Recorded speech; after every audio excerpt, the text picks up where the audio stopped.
என் பேர் விஜயா, பிராட்டியூர்லேருந்து வரேன். நாங்கள் பிராட்டியூர் பழம் இனியானூர் காட்டில் போய் காலையில் 5 மணிக்கு போவோம். போயிட்டு எடுத்துக்கிட்டு 8, 9 மணிக்கு போல் வருவோம். சாயந்தரம் எப்போன்னு சொல்ல முடியாது, பழம் விற்றாதான் போவோம். தூக்கிட்டு நடக்க முடியல, கை கால் வலிக்குது. அதனால தான் ஒரு இடத்துல உட்காந்து விற்கலாமேன்னு விற்கிறேன். இந்த இடத்துல தான் வியாபாரம் ஓடுது. 70 ரூபா, 50 ரூபா, 40 ரூபா, 30 ரூபா, எவ்வளோ கம்மியாக 150 ரூபாயிலேருந்து கொடுப்போம். ஒரு பழம் விற்றா 20 ரூபா கிடைக்கும், 30 ரூபா கிடைக்கும், 50 ரூபாயும் கிடைக்கும். பழத்துக்கு தகுந்த மாதிரி 150 ரூபாய்க்கு பழம் கொடுத்தோம்னா எங்களுக்கு ஒரு 50 ரூபா கிடைக்கும். 100 ரூபாய்க்கு கொடுத்தா 20 ரூபா கிடைக்கும். அப்படியே கொஞ்சம் கொஞ்சமாக படிப்படியாக 10 ரூபா இப்படி தான் கிடைக்கும். எல்லாம் மொத்தம் சேர்த்தா தான் எங்களுக்கு ஒரு 500 ரூபா 600 ரூபா கிடைக்கும். எத்தனை 20 பழம் 25 பழம் விற்போம். என் மனசு எப்படி இருக்கோ, வாங்குவாங்களா வாங்க மாட்டாங்களான்னு ஒரு ஆதங்கமாக தான் இருக்குது. ஒருத்தர் வாங்குறாங்க, ஒருத்தர் வாங்க மாட்டேங்கிறாங்க. அப்போதைக்கு கொஞ்சம் கஷ்டமாக தான் இருக்கேன். வாங்கியிருந்தா பரவாயில்லையே. ஒரு பழம் விற்கிறதுக்குள்ள ஒரு 10 வாரத்தை பேசினாதான் ஒரு 50 ரூபாய்க்கு பழம் விற்க முடியும். சும்மாலாம் பழத்தை எடுத்து கொடுத்தனே காசை கொடுத்துட்டுலாம் போக மாட்டாங்க.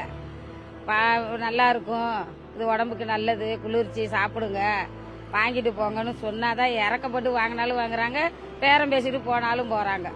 அவங்கள போய் நாங்கள் என்ன செய்ய முடியும்? இஷ்டப்பட்டு வாங்கினாதான். வர்ற மக்கள்கிட்ட என்ன சொல்லுவேன், அந்த பழம் கொஞ்சம் வாங்கி எங்கனே வெயிலாக இருக்குது.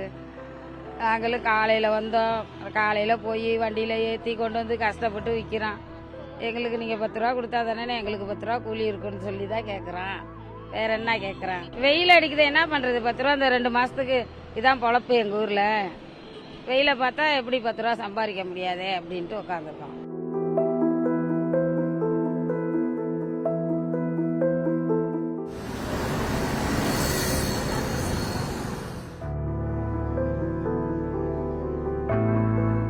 என்னப்பா செய்கிறது, வயிறு வளர்க்கணும்ல.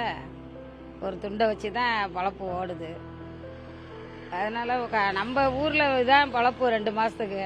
என்ன வெயிலாக இருந்தாலும் மழையாக இருந்தாலும் தாங்கி தான் ஆகணும். எங்களுக்கு ஒரு வேலைக்கு சித்தாள் வேலைக்கு போனோம்னா 500 ரூபா 600 ரூபா 600 ரூபாங்கும்போது எங்களுக்கு ஒரு 500 ரூபா 600 ரூபா கிடைச்சா போதும். ஏன்னா கொஞ்சம் சீக்கிரம் போவோம், அதனால கொஞ்சம் கஷ்டம் இல்லாமல். அதாவது நாங்களாம் உழைச்சி தான் சாப்பிட்ணும். பெரும்பாலும் நான்லாம் ஒரு கல்யாணம் ஆனதுலேருந்தே கஷ்டப்பட்டு தான் சாப்பிட்றேன். அப்படிங்கும்போது இந்த கஷ்டத்தை நாங்கள் பெருசாகவே நினச்சிக்கிறது இல்லை. 10 ரூபா வெயிலில் உட்காந்தாதான் 10 ரூபா நமக்கு லாபம் கிடைக்குன்னு உட்காந்துருக்கப்பா. கஷ்டத்தை நாங்கள் நினைக்காம இது மாதிரி இருந்துக்குவோம், அவ்வளோதான். ஆனால் நாங்களாம் ரொம்ப கஷ்டப்படுறவங்க. இந்த வெயிலுன்னு இல்லை, எல்லா வேலையுமே நாங்கள் செஞ்சாதான் சாப்பாடு. நாங்கள் அசர மாட்டோம். எங்களுக்கு இது வித்தாதானே எங்களுக்கு சோறு. நாங்கள் எப்படி, நான் கவர்மெண்ட்ல எங்களுக்கு சம்பளம் தராங்க? கண்ணும் தெரியல, வெயிலும் சுடுது, உடம்பும் சுடுது, கை காலும் சுடுது. என்ன பண்ணுறது? இப்படி உக்காந்தாதான் இந்த பழம் ஓடுங்கிற நம்பிக்கையில் நாங்கள் உக்காந்துட்டோம்.